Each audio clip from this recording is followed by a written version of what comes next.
No, I think there's about 60 tickets left All right. So it's almost sold out. for the tickets that are available.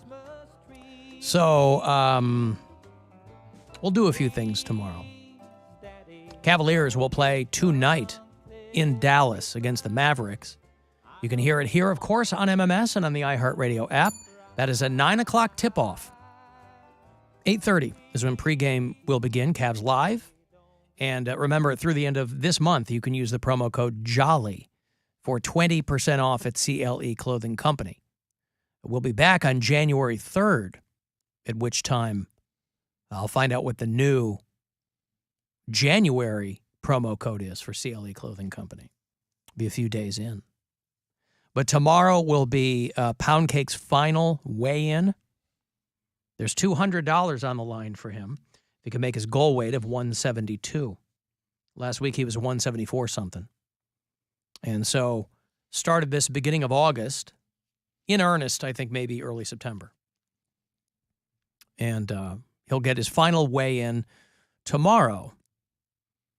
And whether or not he makes his goal weight, he's planning on crossing the street post-show and gorging himself over at Shake Shack, which I have yet to visit. You're more than welcome to join us. Still a Shake Shack version. I can't do that, but haven't made it over there yet. Why not? Post-show, I want to get the hell out of here. You will be the hell out of here. You'll be across the street. I want to go home. Hey, Brian. Yes. Hello, Brian. Hello, Alan. What's going on? So I called in earlier. I heard a gentleman on your call. Actually, my wife, who I'm driving with, identified, and I think he may have been mistaken. At least it struck me as funny. He said that if somebody's 57 years old and they have 3% burns on their body, they have a 60% chance of living. Yeah, I know I suck at math, but that sounded way off to me. And the people who are in the medical profession are blowing me up on the text, being like, that guy has no idea what he's talking about. Well, yeah, but so look at it this way. If you're 57 years old and you have 50% of burns on your body, you have a 107% chance of living. Well, I think what he meant is of dying, I think. Dying. Other people are telling me there's something called the Parkland formula, which what that guy was talking about. The Parkland formula is used to calculate the amount of IV fluids that you're supposed to give someone in the first 24 hours of their hospitalization. So it has nothing to do with odds of survival. It's about if you show up and your age and your things like that, and you're burned, that's what it's for. Now again, I defer to the people who know these things and can calculate them properly, because whatever he was saying to me, I couldn't even get my head around it. So yeah, it just seemed really odd to me as well. 57 years old with 3% burns, you have a 60% chance of survival. I mean, again, don't get me wrong. I love odd. But I gotta have some useful information, Brian. If God forbid I ever find myself 57% burned. That's right, Alan. Well, we rely on you for that, so make sure you get it tight. Right. So, okay, is your wife a nurse or what? No, she's just smarter than me, so I figured I'd throw it out there that's since what I it didn't always pick up on is. it either. All right, thank you, Brian. There's Brian out in Avon. Now, you've got the Parkland formula there. If I find myself 43% burnt, I use something called the Dillinger Escape Plan. Let me go to Nick, who is our tech correspondent. What's going on, Nick? Alan, have you heard? Oh, my God, it's happened. Tell me. We've hit the fusion breakthrough. We've created a reaction which has created more energy than what was put into it. Oh, you mean this thing that they were just talking about the other day, this big reveal about the holy grail of nuclear fusion or whatever? It is, in fact, the holy grail. It essentially is the breakthrough to have stark arc technology on your chest. Well, but also I'm surprised, why is no one talking about the fact that we got here through decades and decades of use of nukes, like atom bombs and stuff? I mean, they're kind of not talking about the fact that for people who hate, nuclear power or whatever, that it's a long time coming. You got to do a lot of different kind of tests to even get to that place. So, I'm talking about is fusion. Yeah. Fission. Oh, versus fission. Oh, I see what you mean. Fusion v. fission. Yes. I see. Fusion is one of those things that's been such a pipe dream for such a long time that it's become like a trope in movies, and now they're actually doing it. Bill, you hit it on the nose. Yeah, what was the Keanu movie with Morgan Freeman? Chain Reaction. Remember Chain Reaction? Yeah. The Saint was about cold fusion. Similar to that. Yeah. But we're still a good. And lasers. I was watching a guy the other night on cable news talk about this, a science guy, Nick, and we're still a good 20 years away from this being a practical matter, correct? Well, so that comes down to when there's been breakthroughs like this, just like with anything, if the right people throw the right money at it, we could see practical applications of this within 24 months. Versus other things like you hear about it, and then you don't hear about it for about 10 years, and then something kind of sort of like it comes along. So what you're saying, if I'm hearing you correctly, and I think that I am, what you're saying is if Elon Musk can develop this technology to disperse the fake woke mob that he's always complaining about, then we might see this sooner rather than later. Yeah. Yeah. All right. Thank you, Nick. There's Nick, our tech correspondent. Yeah, what I read was, and I don't even begin to understand these things. I graduated or I passed physics class by the skin of my teeth in high school. That nuclear fusion breakthrough is a big deal, but it will make nuclear fission fans angry. And if you know anything about nuclear fission fans, you do not want to get them angry. Also, you've been driving a Fusion for years, so I don't. Thank you, Bill. You finally noticed. Yeah. That's right. I have. Hey, Margaret. Hi. Can I call you Peg? No. You can call me Maggie. Maggie. I have a niece named Maggie, and she's lovely, so I'll go with that. Okay. I'm looking for an opinion, but my question is... Ooh, I got those. You came to a good place for bad opinions. Oh, no. I need a good opinion. Are you guys familiar with the musical artist SZA? SZA, yeah, she just dropped an album, or she's going on tour or something, right? Right, yep, that's why I'm calling. It's because my 15-year-old daughter wants to go to her concert in Columbus. And I had only heard really her music. I haven't really know much about her or anything. So my husband and I decided let's take a look at some of her music videos just to kind of see, what might my daughter be seeing live. And the first video is guys shooting people and her shooting people in the head, and it became very violent. Her shooting pregnant lady. I mean, it was all in this one video. What song is that? I don't even know, but it was a popular song. I don't even know. But it's a song that my daughter definitely knew. And I'm thinking, oh, my gosh. So my husband's thinking, there's definitely going to be, guns at this show. And we don't know what to do. She's so pissed. There's guns everywhere, so I don't know that I'd worry about that. If you're asking if I think SZA is okay for a 15-year-old, I would say yes. Or one of you are going to the show with her? Well, I don't know. She's going to go with a couple friends. And do I want to pay $200 for a ticket for me? No. Right. Would you say a parent should be with them? Oh, I don't know. It depends. I don't know your kid. I mean, if she's pretty sharp and she's I don't know. Yeah. You know better than anybody else how she is going to be on her own. But listen, all I'll say is this, and it is entirely not useful for this purpose. SZA's got a great rack.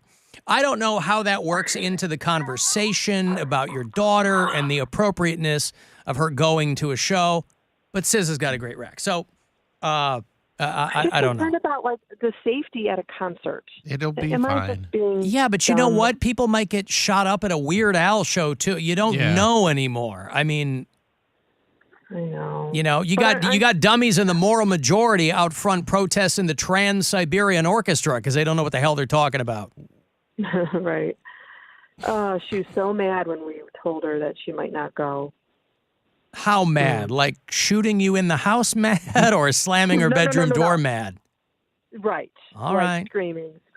Screaming. Yelling, But also like a music video is also dramatic. Like it's going to have like that video has a theme to it, and it's supposed to look like a action movie. Like if you and then there was another video. I think this was more of like a live concert or some type of live show that she was like in a thong at a stripper pole. You know, like right. They didn't have anything like that when we were younger. Yeah. There weren't any. Madonna was never doing anything suggestive, and yeah, but Britney parents Spears flipped wasn't out about doing- that too. Right, I mean, but I'm saying like that's what music is. That's what pop music is. You're gonna have that. Hey, Margaret, let me make a suggestion that I think might solve your gun problem. okay. Have her go see SZA in Toronto. Boom. Okay. I mean, Yeah. just by virtue of the fact that it's not like there are no guns in Canada, but not everyone is walking around with one. So, go to Toronto. You and the husband, y'all go to Toronto. She goes to see SZA with a couple friends. You and the husband have a great weekend in Toronto. And also, you have to keep in mind the people going to see SZA are other 15-year-old girls like your daughter. Yes. That's what she was trying to convince us. Yes, of, and that's what she is right about. Really? Yeah. Listen, I had a similar situation where I was nervous about my daughter going to see Mac Miller, and then when I dropped her off out front, it was 12 and 13-year-old girls, and I was like, oh, he's a boy band. Yes. Like it's music for children. Yeah, you better be lucky that your daughter is not the type of chick that will want to wait backstage for like a boy. Like this is a girl, and so she's fine. Right. I understand that. I know. It's just the videos freaked us out. What is the last show she went to? You ever seen Thriller? That one's scary. 2 years ago, she like flipped from 21 Pilots to this. You know what I mean? Well, that is a rite of passage. Once you stop being an 11-year-old girl, you forget about 21 Pilots, and then you move on to something else. Right. Right. And But it's still the same audience, just so you know. Yeah. Like it's They just all moved the up, people that were yeah. seeing 21 Pilots, it's about the same people going to see SZA. Like it's not it's not gangbangers. It's not like it's not dudes fresh out of jail going, we gotta get to SZA. yeah. Now, Scissor Sisters, that would be a whole other thing. Yeah, I say you should all go to Toronto. Let her go to the thing. You guys go have a great weekend, and everybody's happy, and you come back unharmed. Yeah. Well, and the ticket prices are ridiculous. So that's There's the the- other thing. that's the real thing, Yes, yeah. that's always the thing now. How does she feel about stand-up comedy? Does she want to see Jasmine Carter and Bill Squire? What about Chris McQuansick? Yeah. Nobody there's going to be strapped. Nope. Except they'll be packing Jasmine heat might. with comedy. Jasmine. She got those I six-pack love abs. Yeah. All right. Well, listen, good Thank luck, Margaret. you. I'm sure we've muddied the waters even more than you had anticipated, but good luck. Yeah. All right. Take her to see Muddy Waters. All right. Yeah. How about that? Hey, Dick Van Dyke turned 97 years old. You got to love Dick Van Dyke. He's still an old hippie. Love this guy. And I have to think Dick Van Dyke is the only living celebrity that has a full joke about them. It's like an old Hollywood street joke about an actor who was trying to get hired way back in the day, and he couldn't get anyone to book him for a gig because his name was Penis Van Lesbian. No one would book this guy because of such a strange name. And of course, he finally got management who told him, you need to change your name. Like so many other people in Hollywood and in showbiz, you got to change your name. We can't book a guy named Penis Van Lesbian. I mentioned how old this joke is. Very old. Very old. Well, it was a different time. 97. But Dick Van Dyke is 97 years old, and he's still a guy walking around, giving cash to homeless people, dancing for anybody who's interested in seeing if he can still break out a soft shoe. He just seems like a nice dude, Dick Van Dyke. I've never met him. I've never interviewed him, but he seems eternally grateful, happy to be around and alive. He said, if I had known I was going to live this long, I'd taken better care of myself. That's what everybody says. And also, but he said all of his friends are dead, so he's not going to complain. I mean, Mary Tyler Moore is dead. She was his wife in the Dick Van Dyke Show. Everybody else from that show's dead. Is Julie Andrews? Julie Andrews is still alive, right? Wasn't he the chimney sweep? Diaries. What? Julie Andrews. Correct, but she was in that chimney sweep movie with him, right? Chitty Chitty Bang Bang. Yeah, Julie Andrews is still alive. Yeah, she's still alive. She's 87. He's 97. I didn't even know she was that old.